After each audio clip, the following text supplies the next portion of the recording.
membuktikan Yesus udah yang mengutus malaikat itu ya, selamat datang di kebenaran. Ini makin kacau timelinenya, dia bawa wahyu dia. Oke, jadi Yesus yang di wahyu ini kan Yesus posisinya sudah di langit nih, udah mati, udah disalibkan, mati kemudian di langit gitu. Dia mengutus malaikat cuing ke masa lalu nih kepada Musa untuk memberikan hukum Taurat. Pakai nggak membaca ada kata-kata telah ini loh ya. Iya, itu di kitab apa? Telah ya. Jadi Kores Itu coba lihat dibaca dong. Itu kitabnya kitab apa dong dikasih? Iya, Wahyu ya. Wahyu ya dikatakan Yesus telah mengutus dan itu dibuktikan. Iya. Iya ini telah ya. Jadi itu telah ya. Telah mengutus malaikatku. Jadi iya telah. Kepadamu. Nah ini ada kebohongan dia. Ayo lihat dibaca bawahnya anjir. Cuma jadi maunya timelinenya gimana ini? Wahyu 22. Kita lihat dulu timelinenya. Kita lihat dulu timelinenya yang benar. Ini Wahyu 22. Kita lihat dulu di Wahyu 1-nya. Wahyu 1 ya. Ini kan semuanya kan berurutan. Inilah wahyu Yesus Kristus yang dikaruniakan Allah kepadanya. Jadi ini tuh wahyu Yesus Kristus. Semua kitab wahyu itu tentang wahyu Yesus Kristus yang dikaruniakan Allah kepadanya gitu. Lalu kemudian wahyunya Yesus Kristus yang dikaruniakan Allah kepadanya ini disampaikan kepada hambanya Yohanes kan gitu ya. Nah ketika disampaikan kepada hambanya Yohanes, kita langsung nih terakhir Wahyu 22 ini mau penutupan ini di nomor 6 mana mana sih malaikat itu tadi ya. Nah ini 16 gitu. Aku Yesus ini telah mengutus malaikatku untuk memberi kesaksian tentang semuanya ini kepadamu, kepada Yohanes. Dipelintir sama David kepada Musa jadinya. Sabar David, sabar David. Ini zaman digital aja, kita bisa baca bareng-bareng gitu. Jadi ini kesaksian tentang semuanya ini kepada Musa bagi jemaatnya Musa artinya. Nah, terus Yohanes dikasih penglihatan ngapain? Kan gitu, kacau jadinya timeline-nya gitu. Makanya yang jelas kita mending balik dulu ke sini aja, Pit. Balik dulu ke sini aja. David harus mengimani ya. Taurat yang disampaikan kepada Musa ini disampaikan oleh malaikat-malaikat gitu ya. Jadi kalau misalnya dibilang Tuhan itu berbicara langsung kepada Musa dan nabi-nabi, itu yang bohong, Pit. Itu yang bohong. Karena semua nabi-nabi itu dirangkum di dalam KPR 753, malaikat-malaikat yang menyampaikannya. Lah imannya Kristen datang dari mana kalau Tuhan ngomong langsung kepada nabi-nabi? Nah itu yang jadi pertanyaan gitu. Silahkan David. Nah memang faktanya memang kalau Yesus itu ada buktinya. Masalahnya Allah ini nggak ada buktinya gitu loh. Bukti itu yang jadi masalah gitu.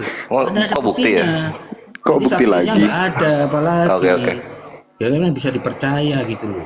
Ya sudah ditunjukkan di Matius 17 itu perkataan Yesus langsung. Tadi Kores membetulkan bahwa perkataan itu manusia bisa berbohong. Ya saya juga setuju ya.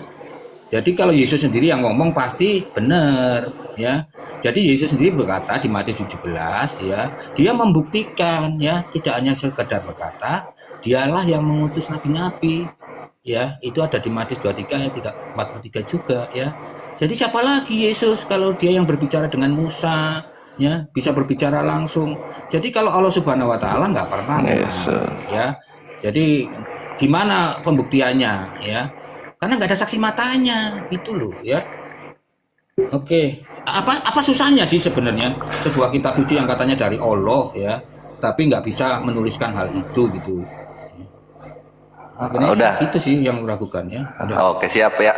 Jadi kalau kita Al-Quran Nur Karim itu Allah sudah berfirman dan semua nabi-nabi sudah bersaksi gitu. Misalnya contoh kita lihat persaksian nabi-nabi itu ada di tunggu ya, gua akan bukakan dulu di amunisi nomor mana dia ya?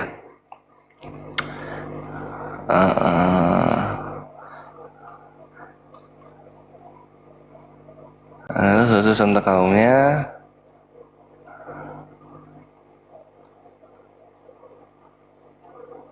Oh ya.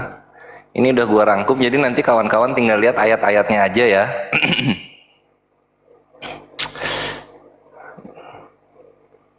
Aduh, saking banyaknya ini data.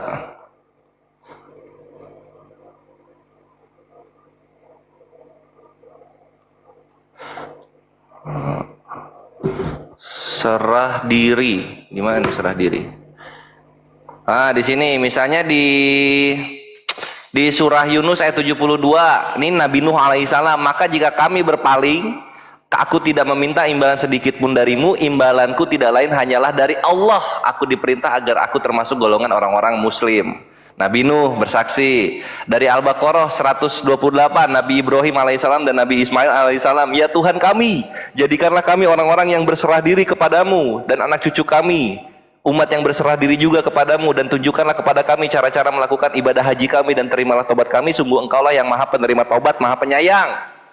Nah sekarang di Al-Baqarah ayat 131 sampai 133, Nabi Ibrahim alaihissalam, Nabi Ismail, Nabi Ishak, Nabi Yakub, Nabi Yusuf alaihissalam, ingatlah ketika Tuhan berfirman kepadanya, berserah dirilah. Dia menjawab, aku berserah diri kepada Tuhan seluruh alam. Dan Ibrahim mewasiatkan itu kepada anak-anaknya, demikian pula Yakub, wahai anak-anakku, sesungguhnya Allah telah memilih agama ini untukmu, maka janganlah kamu mati kecuali dalam keadaan muslim.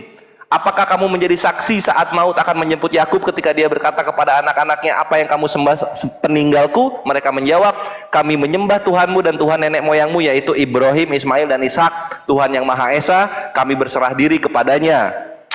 Nabi Yusuf alaihissalam di surah Yusuf 101. Kemudian juga ada di An-Naml ayat 31, itu Nabi Sulaiman yang mengajak bangsa rakyatnya Ratu Bilqis untuk menjadi Islam. Kemudian di surah Ali Imran ayat 52, murid-muridnya Nabi Isa alaihissalam juga mengakui Islam dan mengakui Allah. Lalu kemudian ada juga di hadis Sahih Muslim 4362 bahwa para nabi itu satu agama gitu. Nah ini nabi-nabi mengakui nih Tuhannya Allah nih, tertulis, bukti nih gitu kan. Kalau misalnya mau dibantah, bantahannya itu lembek kayak tahu gitu, karena sudah tertulis gitu. Sekarang posisinya nih, posisinya sekarang Nabi Musa mengakui Tuhannya namanya Yesus, belakangnya Us, itu ada di mana? Jangan cuma kasih Kores memang luar biasa. Jangan cuma klaim-klaim semata, itu jatuhnya fitnah soalnya. Betul. Silakan. Apa yang katakan Kores itu benar, itu klaim ya, wajar. Kalau tanpa saksi itu namanya klaim ya. Jadi Yesus sudah membuktikan kalau dia ada saksinya, Yohanes, Petrus dan Yakobus ya. Itu nggak bisa dibantah ya. Ada saksinya. Cuman kalau yang dikatakan saksinya Salomo, Sulaiman, Yunus, padahal Kores ini nggak membaca ya, hanya Musa yang ketemu langsung berbicara dengan Allahnya melalui sebatang pohon ya. Tapi di ayat lain mengatakan Allah itu berbicara melalui perantara, melalui hijabnya ya. Jadi gimana ini ya? Jadi klaim kalau tanpa saksi ya gimana ya tahu sendirilah. Bisa dipercaya. Iya kita, udah ya, udah. Nah kita akan tahu sendiri gitu ketika ini kan kekristenan ini hobi banget gitu menuhankan Yesus, berangkat dari fitnah gitu kan ya nggak gitu. Dibilang Yesus ini Tuhannya Musa, itu di mana? Itu klaimnya besar sekali gitu kan. Saksinya Yohanes, Yakobus sama Petrus. Di mana Yohanes, Yakobus dan Petrus menyaksikan Musa menuhankan Yesus gitu. Jangan mentang-mentang ketemu di langit, itu mungkin langitnya pendek ya, saat setinggi genteng kali, makanya bisa kelihatan itu di atas. Atau mungkin di awan kinton tuh, jadi kelihatan tuh Elia, Musa ketemu Yesus. Cuma kita nggak tahu lah, tertulisnya kayak begitu. Nah, ketika pertemuan itu terjadi, di mana Yakobus, Petrus dan Yohanes melihat Elia dan Musa itu menuhankan Yesus gitu? Di mana itu? Gitu. Karena kalau misalnya itu nggak ada, artinya fitnah. Saksi nggak ada, bukti nggak ada, diimani. Kok bisa begitu? Silakan David dijawab. Ya, gampang itu. Jadi kita lari kepada Yesus yang praeksistensi ya. Dia adalah firman Allah ya. Itulah yang firman Allah yang berkata kepada Musa di Keluaran 3 ayat 1 sampai 3 juga ya. Itu akulah Allah Abraham, Ishak dan Yakub. Itu tulisan Musa ya. Jadi yang berbicara dengan Musa ya, pada di perjanjian Taurat Musa ya, di Keluaran 3 itu ya, yang berbicara dengan Musa itu firmannya Elohim ya, dan Yesus yang menjadi manusia, firman yang menjadi manusia itu membuktikan. Jadi jelas ya. Jadi jelas sekali kalau Yesus membuktikan dulunya praeksistensinya dia adalah firman Elohim yang berbicara dengan Musa. Untuk itu dia membuktikan dia berbicara dengan Musa dan Elia ya, nabi-nabi besar yang dipercaya oleh bangsa Israel, dibuktikan kalau dialah yang berbicara di zaman itu, di zamannya perjanjian lama, di Taurat itu ya. Itu ada buktinya ya. Tapi kalau di Kores mengklaim ya berbicara dengan siapa, dengan Yunus, dengan siapa, dengan Musa ya, tapi nggak ada buktinya. Masalahnya di situ gitu loh, nggak ada saksinya, repot sudah ya. Ya gitu aja sih ya. Terima kasih. Udah, Silakan gitu teman yang lain lah ya. ya dari tadi kan ngomongin bukti gitu kan, David dari tadi ngomongin bukti gitu. Nah sekarang gue tidak melihat satupun bukti gitu ketika Yesus itu dituhankan, ketika Yesus itu berbicara dengan Musa dan Musa menyembah Yesus gitu. Itu gue nggak ketemu buktinya di mana gitu loh. Buktinya siapa? Saksinya apa gitu? Coba kita sekarang lihat Keluaran 3 yang dibilang ya. Di sini memang ada Yesus, Keluaran 3 1-3. Adapun Musa, ia biasa mengembalakan kambing domba Yitro mertuanya. Iman di Midian sekali ketika ia menggiring kambing domba itu ke seberang padang gurun, sampailah ia ke gunung Allah, yaitu gunung Horeb.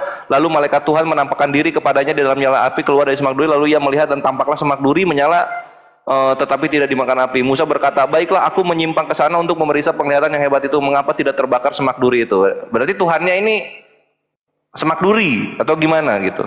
Jadi Tuhan itu pohon atau semak duri ini. Ketika dilihat Tuhan bahwa Musa menyimpang untuk memeriksanya, berserulah Allah dari tengah-tengah semak duri. Ini siapa saksinya? Ini saksinya siapa? Yesusnya di mana? Di mana Yesus disebut firman gitu. Kenapa setiap orang-orang Kristen yang diwakili David ini ngomong gitu, itu buktinya nggak ada, saksinya nggak ada, semuanya asumsi mia. Yesus disebut firman Allah di mana? Musa menuhankan Yesus di mana? Yang ada Musa ngomong sama malaikat-malaikat, KPR 753 gitu loh. Makanya Musanya Islam dan Musanya Kristen berbeda. Mana buktinya kawanku? Ini gue baca ini. Nih ya, ini ketika lu bawa dalil, setiap orang Kristen bawa dalil, kawan-kawan perhatikan, pasti terbukti kebohongannya di sana gitu. Ini dari Keluaran 3 nomor 1 sampai Keluaran 3 sampai berapa ini ya? Sampai habis ya kayaknya ya, sampai habis ini nggak ada saksinya. Nggak ada saksinya itu. Tapi Yesus ketemu Musa, tetap tidak membuktikan Musa ketemu Tuhan. Gitu. Artinya apa? David kemakan sama standarnya sendiri. Aduh, Fit, ini mau gimana, Fit? Terus di Keluaran 3 juga gue nggak pernah sama sekali menemukan kata Ibrani untuk Yesus gitu. Gue nggak pernah menemukan sama sekali David. Jadi David mau sampai kapan menuhankan Yesus dari kebohongan gitu loh. Dari kebohongan, dari fitnah gitu loh. Ini kalau dalam Islam namanya gulu. Apa itu gulu? Berlebih-lebihan. Sehingga apa? Termakan oleh fitnahnya sendiri gitu. Lihat siapa saksinya? Siapa saksinya Tuhan ngomong sama Musa di sini? Siapa? Ini terakhir ya, karena David mau pamit, mau dioper ke yang lain. Ada Cecilia juga di sini. Ya. Ini Fit, ini terakhir dari gua Fit. Ya. Kalau memang lu sangat menuhankan bukti dan dari tadi lu tidak ada bukti serta saksinya gitu kan. Nah, terakhir ini adalah siapa saksinya yang melihat Yesus turun ke bumi? Silahkan. Kita bicara kekuasaannya kok, turunnya ke bumi, siapa saksinya ya? Iya, jangan dulu dibilang kuasa kalau nggak ada saksi. Kan kita harus pakai saksi kita, ya nggak? Jadi, saksinya dulu. Sudah membuktikan benar. Jadi di perjanjian lama. Thank you. Saksinya setuju ya. Setuju, betul. Memang nggak ada saksinya, makanya di Matius 17 tadi ya dikatakan Yesus menunjukkan ya kepada Pak Petrus, Yakobus dan Yohanes. Mantap ini Kores ini. Betul ya. Jadi kalau di perjanjian lama maupun di kitabnya siapa saja ya, ya orang Yahudi itu atau orang Islam itu nggak ada bukti sama sekali. Memang betul, aku setuju. Thank you. Hanya Yesuslah dia yang menyatakan ya bukti-bukti itu. Terima kasih Koles ya. Mana? 1 ayat 18, mantap Kores ya. Terima kasih sama Oh, teman-teman iya. yang lain. Ya, oke. Oh, Pak David sebentar, Pak David. Cek, Pak David. Udahan Bentar, ya, Pak udahan. Kores. Bentar, Pak Kores. Pak David sebentar, Apa tuh? Pak David. Pak David sebentar, jangan turun dulu. Nanti Pak David terusin lagi sama Bunda Rahma, belum beres. Bang Kores sama Bang Menyalip akan konsentrasi dengan Evangelion sama Cecilia. Mau Tenang siapa aja, dulu nih? Tenang, aku nggak turun. Aku sama Ya, siapa ya. Muslim semua semua pun. Ya suka. udah, di mute dulu, di mute dulu, di Jangan mute marah, dulu. jangan marah. Ya jangan marah, beli dulu HP-nya biar agak kelihatan elegan. Dari tadi kok. Aku membenarkan Kores. Ya, udah ya. Vera Istar sama Cecil aja coba. Vera Iya. Istar sama Cecil. Enggak, ini Evangelion dulu nih yang tadi naik duluan, Evangelion. Yang kalian dia nggak debat ya, dia belajar. Oh, belajar. Ya udah diam dulu Cecilia aja. Mau saling hujat juga silakan, bodo amat. Yang penting tab dan belayaan digas sampai 100 dulu, teman-teman. Ini Yohanes 1:18 kita lihat dulu. Tidak seorang Nanti pun yang rungkat pernah nih, melihat kalau Allah kata tetapi berlayar. anak tunggal Allah yang ada di pangkuan Bapa, dialah yang menyatakannya. Ini kan tetap nggak backup. Musa ketemu malaikat, Musa ngobrol sama Tuhan gitu. Yesus nyembah Musa itu kan nggak terbukti juga jadinya. Aduh, ya udahlah. Silakan Cecilia. Oh iya Pak, saya mau tanya Pak, Boleh. apakah Quran itu sudah ada sebelum abad ke-7 Pak? Oke, itu aja dulu. Secara eksistensinya, secara perkataan Tuhan sudah ada dan dia ditaruh di Lauhul Mahfuz gitu. Tapi kertasnya itu baru ada di abad ke-7. Oke, begitu Pak. Ya. Terus berarti yang kitab-kitab orang Yahudi itu juga Quran Pak? Atau seperti apa? Kitab-kitab orang Yahudi itu bukan, dia punya namanya sendiri gitu. Dan ini perlu diketahui ya, kita dasar dulu Cecil. Kitab itu bukan buku.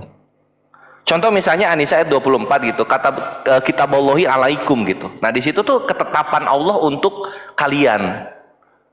Jadi kitab itu berupa ketetapan, sehingga bukan bentuk fisik dia, buku gedebuk gitu. Makanya yang gua harapkan itu kawan-kawan Kristen itu ketika memang ingin bareng-bareng pakai istilah punya Islam, istilah yang berbahasa Arab, belajar juga definisinya supaya tidak tersesat nanti di kemudian hari. Nah, Taurat, Zabur, Injil ini adalah wahyu khusus yang membawa perkataan Tuhan semesta alam kepada nabi yang dikhususkan gitu. Jadi misalnya wahyu yang diturunkan oleh Allah Azza wa Jalla kepada Nabi Musa disebutnya Taurat gitu. Nanti kalau yang kepada Nabi Daud alaihissalam disebutnya Zabur. Nanti yang kepada Nabi Isa alaihissalam disebutnya Injil gitu. Kalau misalnya Injil Bentar, Bang dibilangnya, yes, Bang Kores, ini Ya. si Cecilia ini nggak sehebat ketikanya ngehujat, tapi pas speak up dia kayak tahu lembek. oh belum, dia lagi ngebangun dia. Oh, lanjut. Ya, silakan Cecil. Oh gitu. Terus Tanya balik. Ini tunggu Cecil, tunggu. My Bre, kawan-kawanku yang di bawah Muslim, Kores itu udah fasenya bosan bertanya serius. Udah bosan banget bertanya. Kenapa? Karena udah tahu. Jadi pengennya sekarang Kores ditanya, gitu. Nanti soal apa? Nanti dalam counternya itu pasti komparasi kok, aman. Ya, silakan Cecil. Oke, berarti Bapak mengamini 50-50 gitu Pak, Alkitab itu, Bible. Oh enggak, kalau gua mengamini semuanya. Semua yang tertulis itu gua amini. Kalau Kores itu begitu. Enggak, yang diakuin sekarang oleh umat Kristen itu Bapak mengamini berapa persen gitu Pak? Gini maksud lu itu apakah itu kitab yang disebut di dalam Al-Qur'an gitu ya? Iya Pak. Oke. Nah, kalau gua pribadi, kitab yang ada di dalam siapa namanya diimani oleh kawan-kawan Kristen sekarang itu bukan sama sekali yang dibahas di dalam Al-Qur'an. Oh begitu Pak. Yes. Berarti nggak ada sama sekali yang benar di kitab kekristenan gitu, sekarang ini, yang dipegang oleh kekristenan. Nggak ada sama sekali yang benar itu definisinya gimana maksudnya? berarti menurut Bapak tidak ada Isinya salah, isinya semuanya Iya, porno semuanya. kayak gitu maksudnya. semuanya, iya betul. Oh, enggak begitu, Bre. Itu di situ ada apa ya? Ada yang baik-baik juga bagus gitu. Cuman nggak benernya itu di sini supaya nggak menjauh ke yang apa yang disorientasi ya. Yang nggak benernya itu adalah ini kitabnya ini bukan datang dari Tuhan semesta alam gitu loh. Baik itu mau apa? Wahyu atau firman itu bukan gitu. Karena ketika gua mempelajari gitu kan kawan-kawan Kristen biasanya mana yang asli gitu kan. Nah, ketika gua pelajari ya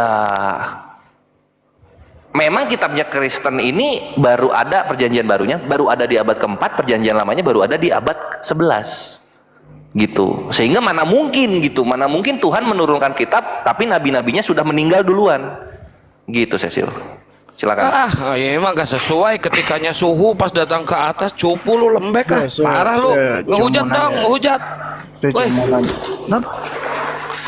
Hujat apa? Boleh aku bicara sedikit nggak, host? Aku mau Nah, turun, si David ya. lagi. Waduh, David Ya, lagi.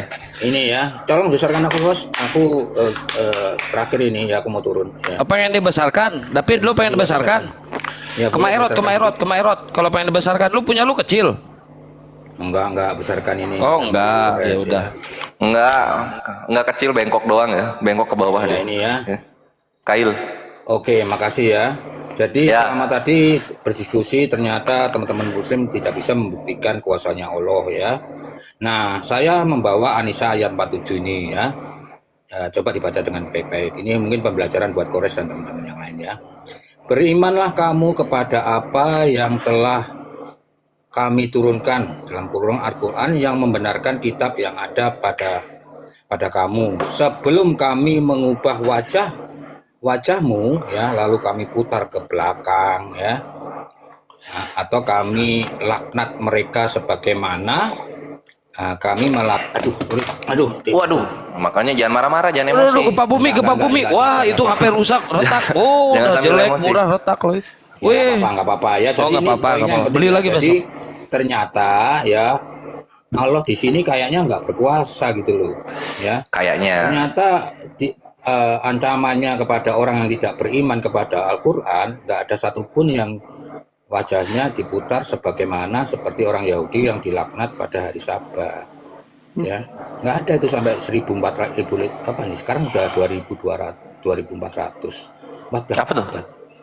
Iya, yang tidak Gimana beriman nih, gitu? itu yang tidak beriman ya, yang kami turunkan Al-Quran, yang tidak beriman pada Al-Quran kami laknat ya.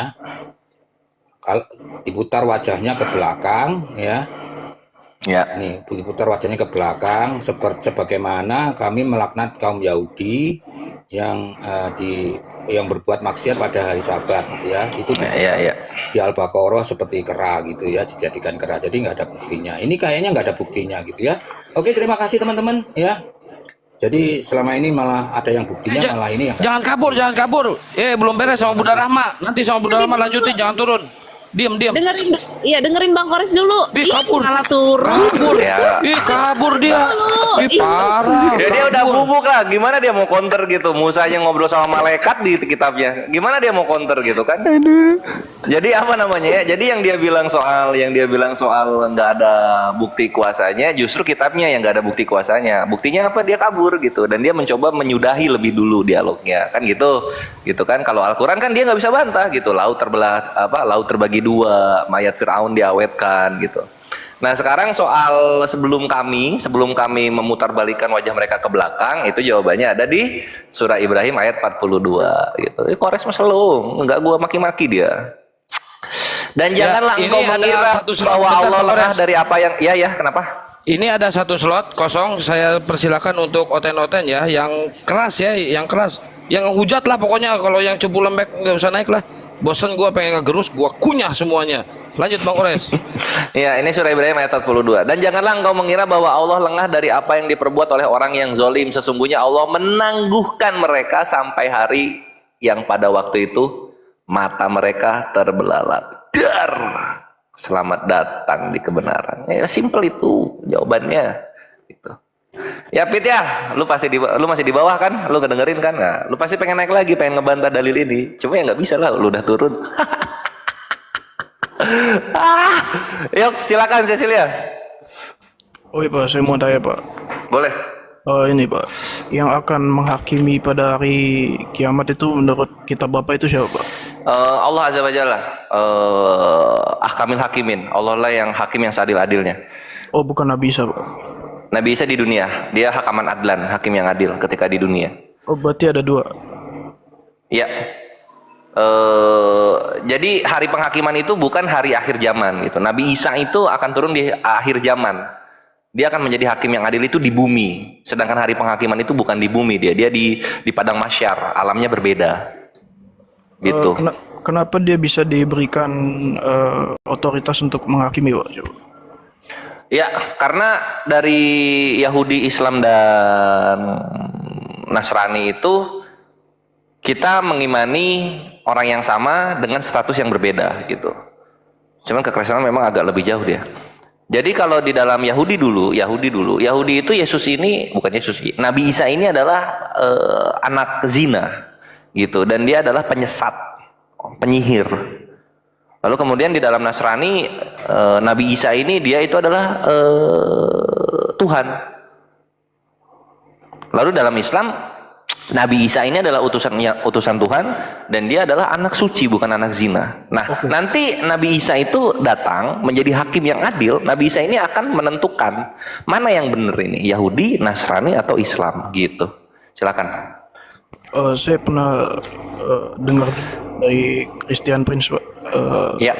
bahwa ada, saya kalau tidak salah itu di hadis atau di Quran, saya tidak lupa Pak.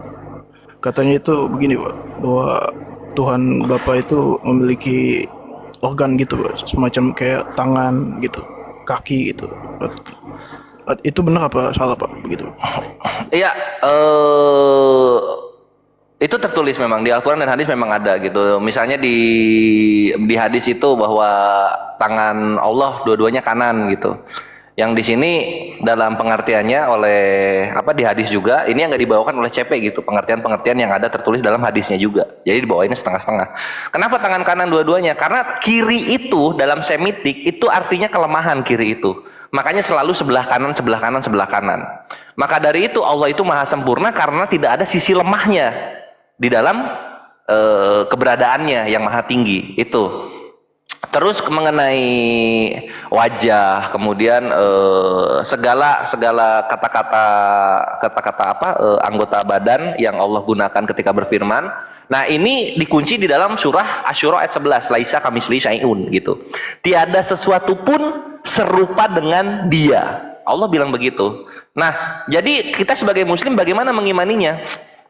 Jadi kalau misalnya dibilang wajah itu artinya kemahaindahan. Kalau dibilang tangan itu kemahakuasaan gitu. Kalau dibilang ada dalam hadis itu betis, itu artinya apa? Itu adalah kemahatundukan makhluk-makhluk kepadanya. Gitu. Karena kalau misalnya kita mau bayangin bentuk manusia, Allah kan sudah bilang tidak ada sesuatu yang serupa dengan Dia. Itu jawabannya, Cecil. Nambah dikit, singkat, padat dan jelas itu Padahal termasuk kata-kata metafor kalau istilahnya. Nah gitulah, lanjut. Sip. Ada lagi, Cecil? Oke. Terus gini Pak, begini, berarti kalau misalnya kan ya, kitab kami itu kan Injil itu tulis oleh 3 penulis sinoptik ya Pak? Iya, sinoptik. Matius, Markus, Lukas. Satunya lagi kan Yohanes yang lebih detail tentang menceritakan tentang Yesus gitu. Nah, Divinitinya, iya. ya kalau Injil yang Papa pahami itu yang berada di Quran itu, siapa yang tulis Pak? Gitu.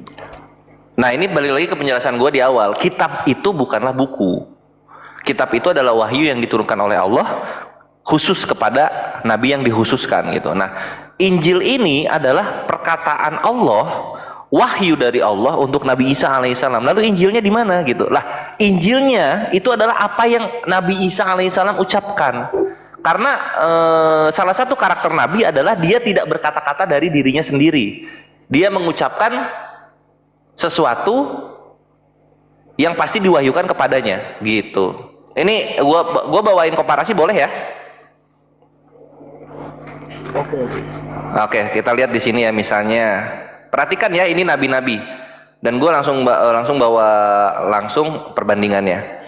Misalnya, pegang Bible cetaknya nggak? Di itu Pak, di aplikasi Pak. Oh, jangan dibuka di aplikasi, nanti keluar dari TikTok dia. Ya udah, berarti lu tidak lain hanya mengandalkan apa yang gua katakan di sini ya. Tunggu, gua akan bawakan. Nah, ini. Misalnya kita buka dulu di Keluaran 4. Keluaran 4 ini Musa ya. Keluaran 4:11 sampai 12. Sampai 12. Tuhan berfirman kepadanya, siapakah yang membuat lidah manusia? Siapakah yang membuat orang bisu atau tuli? Membuat orang melihat atau buta? Bukankah aku, yakni Tuhan? Oleh sebab itu pergilah, aku akan menyertai lidahmu dan mengajar engkau apa yang harus kau katakan. Taurat ini. Gitu. Nah, sekarang kita ke Nabi Daud alaihissalam. Nabi Daud itu ada di 2 Samuel 23. Mana dia 2 Samuel? 2 Samuel 23. Inilah perkataan Daud yang terakhir. Tutur kata Daud bin Isai dan tutur kata orang yang diangkat tinggi, orang yang diurapi ilah Yakub, pemazmur yang disenangi di Israel. Roh Tuhan berbicara dengan perantaraanku, firman-Nya ada di lidahku. Sama ya? Oke, siap. Oke, nah sekarang kita ke perkataan Yesus. Ini selalu yang gue bawakan perkataan nabinya, karena disitulah kitab yang sesungguhnya. Nah sekarang perkataan Yesus ada di Yohanes 12. Yohanes 12, ini kawan-kawan yang di bawah bisa catat juga ya. Mana dia Yohanes itu? Yohanes 12. Nah, Yohanes 12, perhatikan di sini 49 sampai 50. Sebab aku, merah ya Yesus ini, sebab aku berkata-kata bukan dari diriku sendiri, tetapi Bapa yang mengutus aku, dialah yang memerintahkan aku untuk mengatakan apa yang harus aku katakan dan aku sampaikan. 3 nih kitab. Dapat Cecilia benang merahnya? Oke, ya. Oh, nggak nama Al-Quran ya? Oke, lanjut. Sekarang Al-Quran baru terakhir. Kita sesuai urutan kitabnya. Nah, baru di Al-Quran. Ini Nabi Muhammad SAW. Itu ada di An-Najm. Ya, kita buka An-Najm. Nah, dari ayat 2-nya dulu. Mana dia ayat 2? Nah, ini. Kawanmu Muhammad tidak sesat dan tidak pula keliru, dan tidaklah yang diucapkannya itu dalam kurung Al-Quran menurut keinginannya. Tidak lain Al-Quran itu adalah wahyu yang diwahyukan kepadanya. Ini Nabi Muhammad. Dapat benang merahnya? Oke, ya. Alhamdulillah. Silakan. Artinya Yesus itu nabi, Pak. Begitu, Pak. Iya, sebenarnya nggak ke situ. Maksudnya kita kan bahas kitabnya ini. Maksudnya apa yang disebut kitab itu adalah perkataan nabi-nabi yang dihususkan memang gitu. Taurat tadi Musa, Zabur tadi Daud, Injil tadi Isa, lalu kemudian Al-Quran itu Nabi Muhammad SAW. Perhatikan karakternya gitu. Perhatikan karakternya. Semua ucapan nabi-nabi ini adalah ucapan yang dituntun langsung oleh Tuhan semesta alam, Allah Azza wa Jalla. Itu intinya. Oke, berarti Pak, begini. Kalau misalnya nabi itu memiliki otoritas untuk mengambil nyawanya terus memberikannya kembali, itu gimana Pak? Seperti Yesus kan pernah ngomong tuh, aku berkuasa mengambil nyawaku dan apa namanya, menyerahkan nyawa dan menerimanya kembali. iya begitu Pak. Iya, itu Yohanes 18 ya. Kalau segala perkataan Yesus yang seperti itu, ini yang tadi gua bilang gitu. Kalau apa yang tertulis itu yang kita ambil ya, sola scriptura. Nah, perkataan Yesus itu bisa dikunci di sini. Yohanes 5:30. Perhatikan di sini.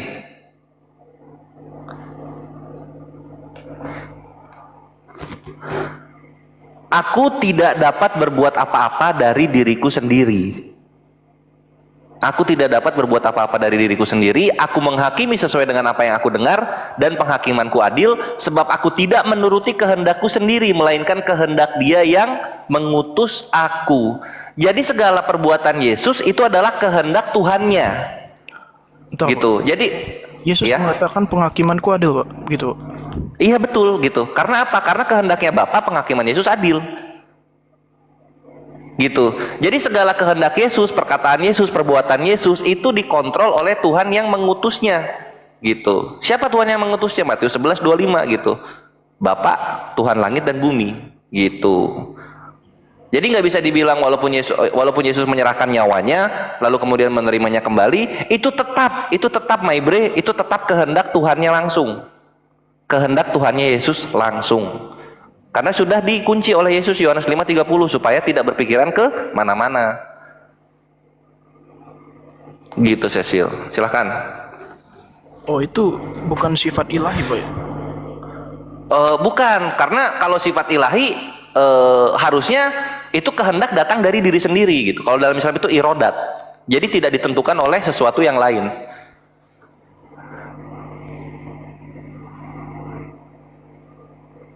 Contoh gini misalnya ya, orang yang berkuasa, misalnya ini ada apa ya yang enak buat analogi ya? Ada seorang jenderal gitu. Jenderal ini dia berkuasa di dalam batalion yang dia komandoi. Tapi kuasa itu datang dari panglima. Oke, berarti Mantap. menurut analogi Bapak yang benar-benar hanya memiliki kuasa itu Bapak gitu, Pak. Betul gitu. Kecuali misalnya Bapak tidak bisa berbuat apa-apa kecuali berkompromi dengan Yesus atau sesuai dengan persetujuan Yesus, barulah bisa dibilang itu setara gitu. Tapi kan kita nggak pernah melihat itu terjadi di Perjanjian Baru. Oke, Pak. Berarti Sip. dalam perjanjian lama itu yang berfirman itu Bapak atau firman, Pak? Gitu aja. Nah, ini posisinya. Berfirman itu bukan firman, Cecilia. Berfirman itu kata kerja yang nanti hasilnya adalah firman. Gitu. Berfirman ini sebuah kata kerja yang dilakukan oleh subjek. Subjeknya siapa? Yang berkuasa untuk berfirman. Nah, yang berkuasa untuk berfirman ini siapa? Bapak. Lalu kemudian Bapak ini berfirman. Lalu kemudian ketika Bapak berfirman, terciptalah firman gitu. Kan gitu. Maka dari itu di dalam Islam itu kita sangat mengerti firman, karena firman ini lahirnya itu di bangsa Islam, di kaum Islam gitu. Kaum Islam yang berbahasa Persia. Silahkan. Jadi kalau Yohanes itu, Pak, Yohanes 1 ayat sampai 1 ayat 4, apa? Yohanes 1 ayat 1 sampai 14 itu kan ada bunyi begini, Pak. Firman itu telah menjadi manusia. Nah, itu maksudnya gimana, Pak? Firman itu telah menjadi manusia. Nah, itu bisa dilihat juga persamaannya di Kejadian 1 sampai 27 gitu. Ketika berfirman jadi maka jadilah terang, berfirman jadi maka jadilah langit, jadilah bumi gitu. Itu kan asalnya firman dia. Kalau dalam Islam itu kun fayakun, jadi dia. Boleh ditampilkan, Pak, ayatnya? Oke. Tadi gue mau liatin apa ya? Oh iya. Oh, John 1:18 ya? Ya wes lah. Kita ke Kejadian. Gua kira John 1:1 yang mau dibawa tadi. Nah, ini Kejadian 1:1. Nah, latihan di sini. Nah, kita langsung Kejadian 3-nya ya. Berfirmanlah Allah, jadilah terang, lalu terang itu jadi. Kan gitu. Nah, kalau misalnya nggak ada kata jadilah terang, nggak ada terang, kan gitu.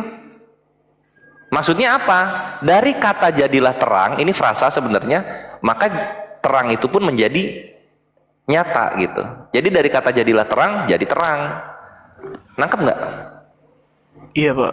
Tapi Nangkep, sip. di Yohanes itu dikatakan firman itu adalah Allah, Pak. Ah, itu baru Yohanes 1:1 kan. Nah, posisinya begini kawanku. Berarti begini, Pak. Ya. Berarti firman itu seakan-akan disatukan oleh Allah gitu. Nah, kita gini deh, kita lihat terjemahan deh. Kita lihat terjemahan kawan-kawan Kristen dari abad ke abad ya. John 1:1 sini. Ini yang nggak dibahas oleh kawan-kawan kekristenan. Nah, kita buka di ini. Nah, nanti dilihat aja ini wiki, tapi dia mempersunting sejarah-sejarah penerjemahan Yohanes 1:1. Perhatikan di sini Cecilia. Nah ini ya, ini di English versions, perhatikan di tahun 1822. Ini terjemahan dari New Testament in Greek and English dari Anillen. Di sini apa? And the word was a God. G-nya kecil gede? Kecil. Kecil. Oke, kita lanjut lagi 1829. Dari Monotesaron or the Gospel Story according to the Four Evangelists J.S. Thompson. Ini terjemahannya J.S. Thompson. And the word was a God. G-nya kecil gede? Iya, kecil. Kecil. Yes, ini nanti banyak ini dari A Literal Translation of the New Testament Herman Hayvetter, dari A New Adventist Version gitu kan. Dari The Emphatic Dialogue by Benjamin Wilson. Ini banyak banget ini data tuh dari 1800 sampai 2017. Tuh lihat. Terjemahan yang terbaru 2017, and the logos was a God. Gitu. Jadi maksudnya apa? Kata dasarnya itu bukanlah proper noun atau kata yang nantinya jadi nama gitu. Itu kata dasarnya itu theos. Theos ini bisa bersifat kata benda, bisa bersifat kata sifat, bisa bersifat nomina atau verba. Nah, ketika ini dimasukkan dalam Yohanes 1:1 dan orang-orang yang memahami bahasa Yunani menerjemahkannya dengan God G kecil, ini artinya logos itu bersifat ilahi. Bukan berarti logos ini ilah atau Allah ya bahasa kalian, tapi logosnya itu bersifat ilahi. Itulah kebenarannya, my bre. Ya bentar, saya sapa dulu nih Erik Yom. Erik Yom Muslim apa Kristen? Erik Yom Kristen. Silakan nanti disambung sama Cecil ya untuk bertanya ya. Iya langsung. Ya ganti-gantian aja. Iya Iya. langsung buat itu tadi ngomong firman. Oke, Pak. Iya boleh. Saya boleh menambahkan. Pak. Di Erik tunggu Erik. Cecil masih mau ngomong ternyata. Silakan. Begini, Pak. Waktu Yesus itu kan pernah menyembuhkan, melakukan mukjizat di hari Sabat ya, kalau tidak salah itu. Oh iya. Orang-orang Yahudi itu bertanya, kenapa kamu melakukan mukjizat pada hari Sabat kan? Nah, terus Yesus bilang bahwa hari Sabat diciptakan untuk manusia gitu. Terus di situ Yesus mengaku Tuhan gitu. Anak manusia adalah Tuhan atas hari Sabat gitu. Terus respons dari orang Yahudi adalah, sekali-kali kamu bukan manusia, sekali-kali kamu adalah manusia biasa tapi kamu mau menyetarakan diri dengan Allah. Nah, itu jelas, Pak. Orang Yahudi. Itu di mana ya yang sekali-kali kamu itu ya? Boleh dicari, Pak. Kata kunci itu anak manusia adalah Tuhan atas hari Sabat. Di situ Yesus mengaku Tuhan. Dan respons orang Yahudi itu, dia bilang gini, sekali-kali kamu hanya manusia biasa, namun kamu mau menyetarakan diri dengan Allah. Nah, itu maksudnya gimana, Pak? Coba. Oke, jadi di sini ada dua poin yang mau gue utarakan gitu. Gue di salah satu perikop yang soal Tuhan atas hari Sabat itu, Yesus itu membandingkan dirinya dengan Musa, yang dimana Musa itu makan di hari Sabat, makan dari roti imam-imam gitu. Lah, gue aja makan gandum boleh, kenapa? Kalau Daud aja makan roti-roti dari imam boleh, kenapa gue nggak boleh? Itu maksud Yesus. Artinya apa? Ketika lu hari Sabat dan ada sesuatu yang urgensi, misalnya kelaparan gitu, lu boleh melakukan hal tersebut di hari Sabat. Itu yang mau Yesus katakan. Nah, lalu kemudian soal kata Tuhan atas hari Sabat, maksudnya di sini adalah anak manusia bukanlah tidak bisa melakukan apa-apa ketika hari Sabat. Itulah kenapa di dalam Yahudi itu ada istilah pikuah nefes. Pikuah nefes itu nyawa lebih berharga daripada menjalankan hukum Taurat gitu. Karena hukum Taurat itu diadakan untuk membuat manusia hidup, bukan mati. Itu satu. Lalu kemudian sekarang yang ketiga, itu kata Tuhan di sana ini adalah penyelewengan terjemahan gitu. Kyrios itu Tuhan. Jadi anak manusia adalah Tuhan atas hari Sabat. Harusnya begitu. Yesus nggak pernah mengatakan dirinya Theos atau Fatera. Iya, Gitu. Yesus ya. Respons orang Yahudi waktu itu, orang Yahudi bilang begini, sekali-sekali kamu manusia, biasa. Tapi kamu mau menyetarakan diri dengan Allah. Allah ini apa, Pak? Maksudnya di situ terjemahannya seperti apa, Pak? Nah, itu apa ya? Atau gak huruf besar? Oke. Nah, ini maksud gua itu kayaknya lu salah perikrop, bukan di situ itu. Itu di Yohanes 18 itu. Yohanes 10 itu. Bukan di sini. Bukan di apa di perikop Tuhan atas hari Sabat, bukan. Ini ya. Itu ketika Yesus apa ya itu ya? Saya cek dulu Bible, Pak. Coba deh. Itu kalau nggak salah Yohanes 10 itu. Kalau nggak salah itu. Yang itu perikopnya sama kayak aku dan Bapa adalah satu itu. Ya kan ya? Ya, Akhi Satmadu ya. Kayaknya itu yang aku anak Theos itu. Yang tadi. Tunggu. Bukan karena suatu pekerjaan baik. Yang itu bukan sih? Bentar. Coba. Di bawah ada yang ngetik Markus 14 nomor 16.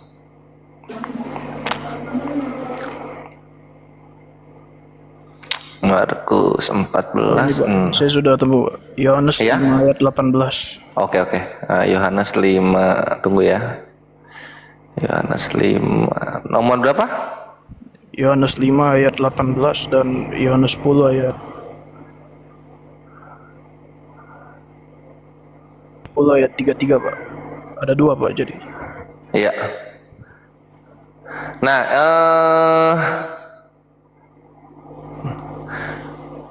kita Yohanes 5 dulu. Nah, ini maksudnya itu kawan-kawan kekristenan itu ketika menuhankan Yesus, ini maksud gua jangan ngambil perkataan Yahudi, karena Yahudi ini salah tanggap gitu. Kalau misalnya Yahudi berkata begini, kenapa Yesus malah klarifikasi? Itu intinya. Kan di sini sebab itu orang-orang Yahudi lebih berusaha lagi untuk membunuhnya, bukan saja karena ia meniadakan hari Sabat, tetapi juga karena ia mengatakan bahwa Allah adalah Bapaknya sendiri. Dengan demikian menyamakan diri dengan Allah, kan gitu kan? Nah, ini kan apa ya? Apa ya kalau gue bisa bilang? Perkataan penulis yang disumpalkan kepada orang-orang Yahudi gitu. Nah, orang-orang kekristenan mengimani yang ini. Coba kita baca sampai bawah. Ini perkataan Yesus merahnya banyak begini, gitu. Di sini Yesus menekankan, gua bukan menyamakan, intinya begitu ya. Gua bukan menyamakan. Gua ini utusannya, gitu loh. Bukan menyamakan. Perhatikan di sini. Supaya semua orang menghormati anak seperti mereka menghormati Bapa. Barang siapa tidak menghormati anak, ia juga tidak menghormati Bapa yang mengutus dia. Gitu. Aku berkata kepadamu, sesungguhnya barang siapa mendengarkan perkataanku dan percaya kepada Dia yang mengutus aku, ia mempunyai hidup yang kekal dan tidak turut dihukum, sebab ia sudah pindah dari dalam maut ke dalam hidup. Selalu menekankan itu, anak bukan menyamakan, gitu loh. Ini gua utusannya Dia, utusannya Bapa. Coba deh kalau kalian bisa ke perkataan Yesus sola Skriptura, kalian itu akan dapat pemahaman yang sesuai dengan Bibliah gitu loh. Tidak melenceng dari apa yang ingin disampaikan oleh Yesus. Nah, ini Yohanes 5 ya, Yohanes 5. Kita ke Yohanes 10 sekarang. Perhatikan deh Yohanes 10. Yang tadi lu ala-ala itu kan Yohanes 10. Di situ Yesus dengan jelas mematahkan fitnah Yahudi atau salah sangkanya Yahudi. Nah, di sini, ini lagi salah satu yang diimani oleh kawan-kawan Kristen. Yohanes 10:33. Jawab orang-orang Yahudi itu, bukan karena suatu pekerjaan baik maka kami mau melempari engkau, melainkan karena engkau menghujat Allah dan karena engkau sekalipun hanya seorang manusia saja menyamakan dirimu dengan Allah. Nah, ini jadi keimanannya kawan-kawan Kristen gitu. Nah, kita lihat klarifikasinya Yesus. Ini yang penting, klarifikasinya Yesus. Alhamdulillah. Mana Cecilia? Loading dia. Loading kayaknya.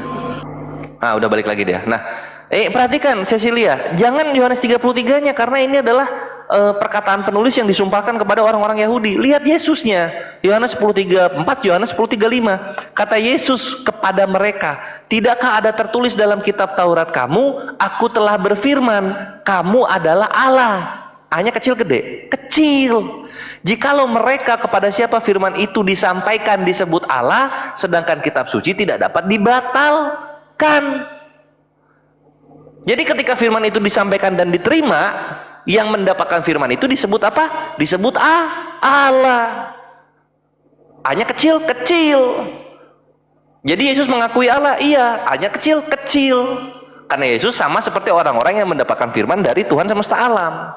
Gitu. Ini Yesus maksudnya di mana? Sebenarnya ini salah Yesus ini, bukan kitab Taurat, tapi Mazmur 82 harusnya. Mazmur 82 nomor 1 sampai 6 gitu. Oh, kalau ayat yang di bawahnya apa lagi, Pak? Oke. Nah, di sini, masihkah kamu berkata kepada Dia yang dikuduskan oleh Bapa, yang telah diutusnya ke dalam dunia, engkau menghujat Allah karena aku telah berkata aku anak Allah?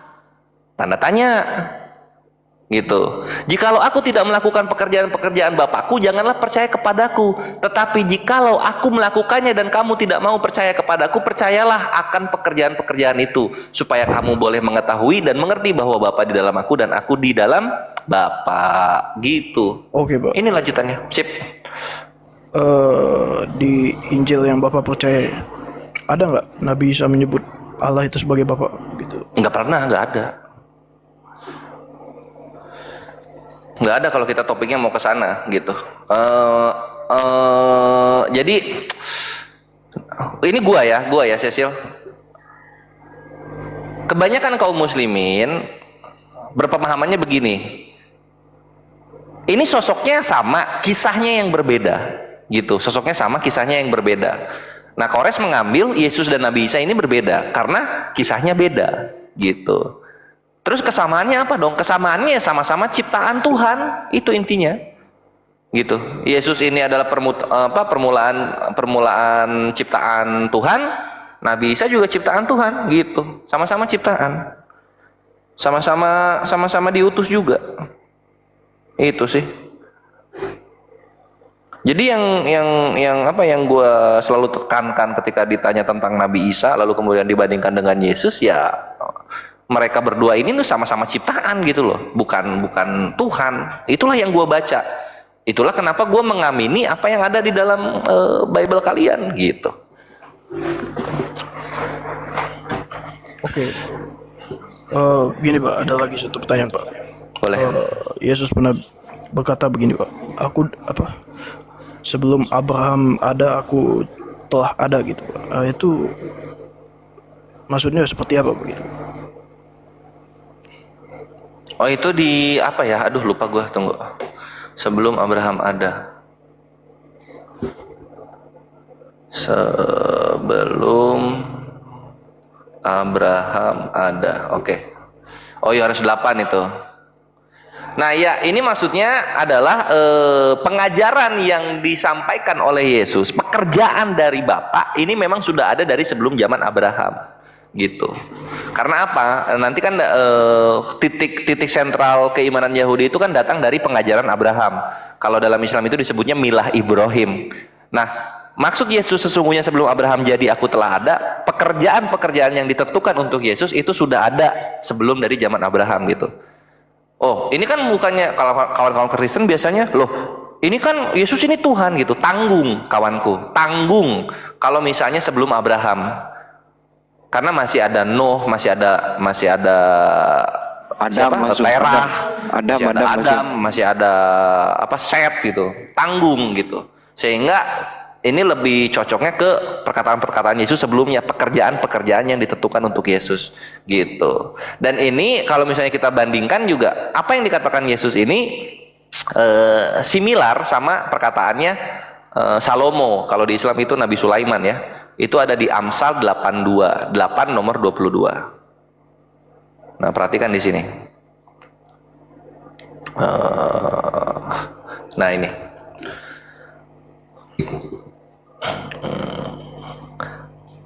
Amsal 8 22. Cecilia nyimak? Oke. Sip. Ini Amsal itu perkataan Salomo ya, Mazmur perkataan Daud. Tuhan telah menciptakan aku sebagai permulaan pekerjaannya, sebagai perbuatannya yang pertama-tama dahulu kala. Sudah pada zaman purbakala aku dibentuk, pada mula pertama sebelum bumi ada. Sebelum air samudra raya Ada, aku telah lahir. Sebelum ada sumber-sumber yang syarat dengan air, sebelum gunung-gunung, sebelum ia membuat bumi dengan padang-padangnya, Salomo sudah diciptakan terlebih dahulu. Kalau Yesus Abraham, Salomo sebelum bumi, gitu. Jadi kalau mau sakti-saktian, ya sakti-sakti lebih sakti Salomo kan gitu jatuhnya. Cuman ini tipikal. Ya nanti balik lagi.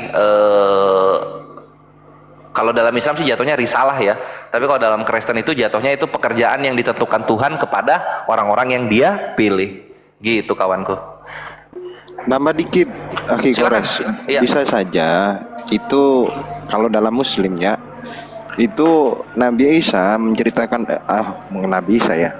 Kita itu sebagai manusia sebelum eksis menjadi manusia secara tubuh manusiawi, itu kita itu berkumpul dalam alam ruh gitu loh. Jadi semua ruh itu sudah diciptakan oleh Allah.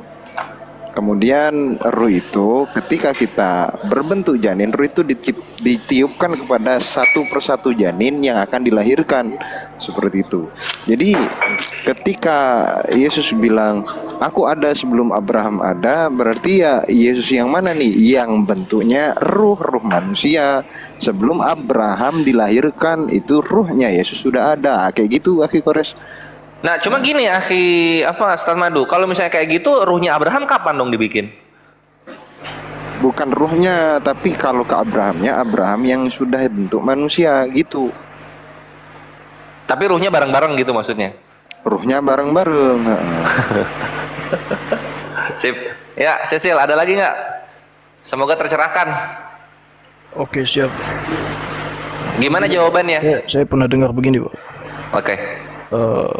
Jadi bangsa Israel ini kan pernah diberi makan mana selama 40 tahun ya, sama Tuhan. Ya. Oke. Jadi ada tipologi yang sama begitu dengan Yesus yang memberi makan 5 roti dan 2 ikan gitu. Itu benar apa enggak, Pak? Gitu. Apa maksudnya? Gini kawanku, apa ya? Gue kalau misalnya gue menerapkan penjelasan dalam Bible itu dengan cara penjelasan yang Allah hikmahkan kepada alim ulama kami untuk Al-Quran dan hadis, yaitu tafsir itu penjelasan, tafsir Quran bil Quran, tafsir Quran bil hadis gitu loh. Jadi lu menjelaskan kitab suci dengan kitab sucinya, lu menjelaskan kitab suci melalui perkataan nabinya. Itu yang paling benar. Nah, sekarang kalau kita lihat ke kekristenan, kekristenan ada hermeneutika, ada tipologi, terus kemudian ada lagi eksegesis gitu. Ini adalah konsep yang asing gitu. Karena apa? Ini tidak melalui dalil dan dalil, tapi melalui perkataan manusia yang mencoba menyambung-nyambungkan. Ini yang nggak cocok gitu.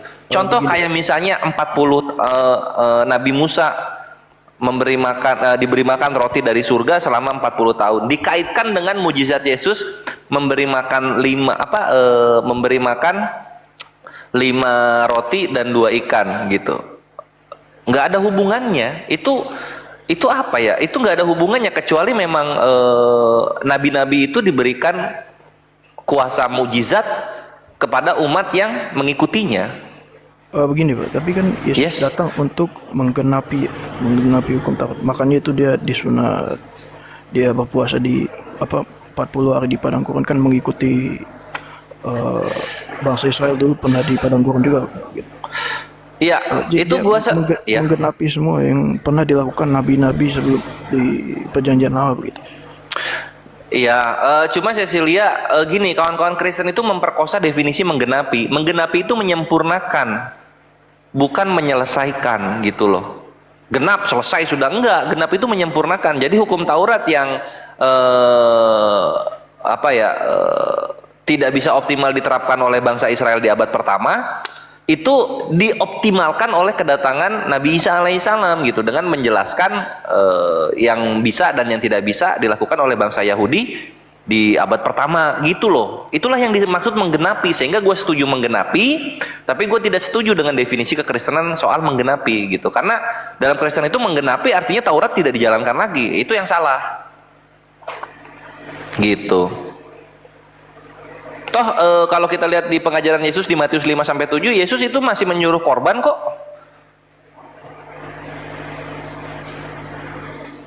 Silakan Cecil. Begini Pak, tidak ada di ajaran Muslim tentunya Pak. Yesus menyuruh murid-muridnya itu memecah-mecahkan roti lalu meminum anggur gitu. Menurut Bapak ini seperti apa gitu? Maksudnya ini dia ingin membuat aturan baru tentang persembahan atau seperti apa gitu? Oh enggak, ya gini posisinya, kenapa di Muslim tidak ada ajaran seperti itu? Karena Yesus atau Nabi Isa ini adalah nabi terakhir untuk orang-orang bangsa Israel gitu loh. Untuk Bani Israel dia yang terakhir gitu. Itulah kenapa di Yahudi ada memecah roti yang dilakukan juga oleh Yesus. Ini bukan yang baru memecah roti itu, karena kalau nggak salah itu di Hag Shavuot deh, atau di hajinya orang Yahudi yang hajinya tuh Haji Shavuot namanya.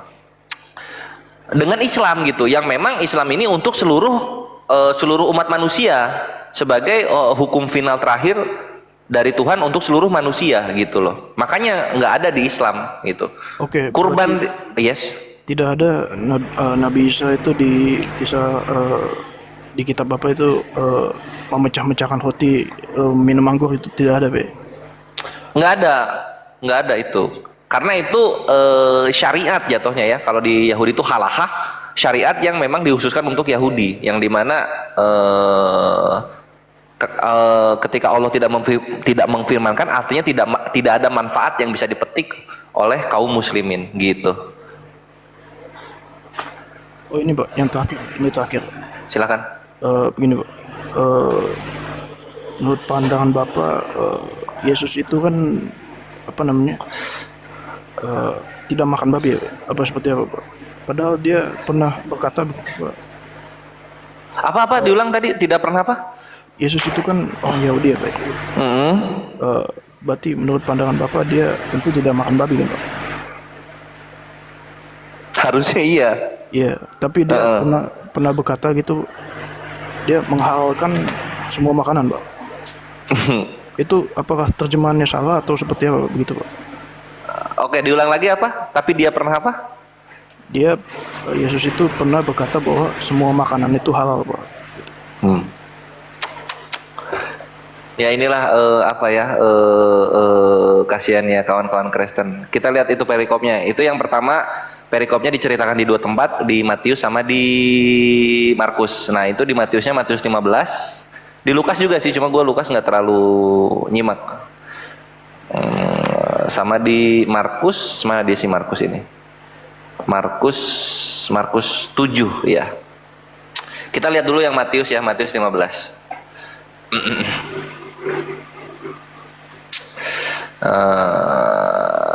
Ini sampai 21 kalau nggak salah. Ini. Jadi kan ketika diundang makan gitu kan, lalu kemudian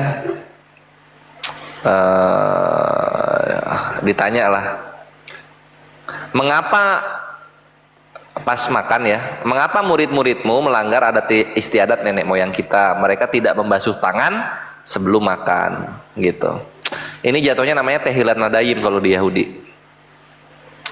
Lalu kita sampai di akhir Yesus ngomong begini di Matius 15:20 ketika ditanya oleh murid-muridnya. Nanti dibaca sendiri aja. Tidak tahukah kamu bahwa segala sesuatu yang masuk ke dalam mulut turun ke dalam perut lalu dibuang di jamban? Tetapi apa yang keluar dari mulut berasal dari hati, dan itulah yang menajiskan orang. Ini merah ya, merah Yesus ya. Merah Yesus ya Cecil ya. Oi. Oke, iya, siap. Oke. Karena dari hati timbul segala pikiran jahat, pembunuhan, perzinahan, percabulan, pencurian, sumpah palsu dan hujat. itulah yang menajiskan orang. Perhatikan perkataan Yesus. Tetapi makan dengan tangan yang tidak dibasuh tidak menajiskan orang. Ini Matius. Ini di Matius tertulis. Jadi soal makan dengan tangan kanannya, itu yang tidak menajiskan orang. Yesus nggak ada ngebahas bahwa ada hukum Taurat memperbolehkan makan babi. Nggak ada di Matius. Gitu. Sekarang kita lihat yang Markus.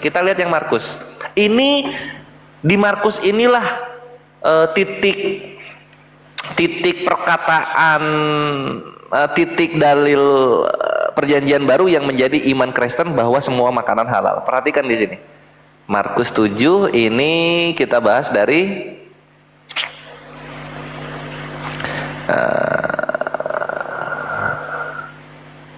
Bang Kores, Nah, habis ini ke Erik dulu ya, sebentar ya, takut kelamaan.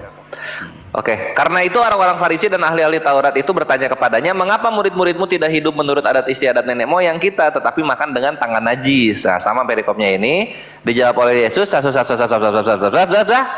sampai ke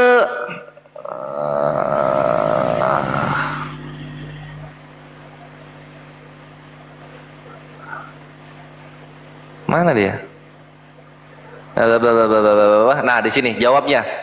Markus 7:19, sorry salah gua. Maka jawabnya, apakah kamu juga tidak dapat memahaminya? Tidak tahukah kamu bahwa segala sesuatu dari luar yang masuk ke dalam seseorang tidak dapat menajiskannya? Karena bukan masuk ke dalam hati tetapi ke dalam perutnya lalu dibuang jamban. Dengan demikian ia menyatakan semua makanan halal. Yang ini kan Cecil kan? Iya itu Pak. Nah, perhatikan. Ini gue bisa sulap. Perhatikan ya, ini gue sulap nih. Ini perkataannya berubah nih tiba-tiba nih. 3, 2, 1. Abre, cut. Dengan demikian ia menyatakan semua makanan halal. Hitam atau merah tulisannya? Oh itu. Selamat datang di kebenaran. Itu bukan perkataan Yesus. Itu kesimpulan penulis yang menjadi keimanannya kawan-kawan Kristen. Yesus hanya bertanya sampai ke tanda tanya sini, yang nanti dijelaskan di Matius 15. Wah, bisa aja gitu, Aki. Mantap ya. Ini gua reload. Siapa tahu Kores yang edit warnanya. Kita reload. Cut. Tetap dia hitam. Nah, itu Cecil. Jadi bukan Yesus yang mengatakan semua makanan halal, tapi kesimpulan penulis yang membuat hal itu terjadi gitu. Ini yang disayangkan. Nama dikit Aki boleh nggak? Iya, silakan. Saya izin out dulu ya. Oke, tunggu Cecil, sebelum out ini ada Ustadz Madu juga mau menambahkan. Gimana penjelasan gua? Terpuaskan atau gimana? Silahkan.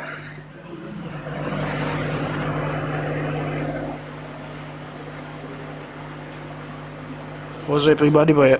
Ya. Itu Pak. Next saya mau tanya lagi Pak tentang ini Pak.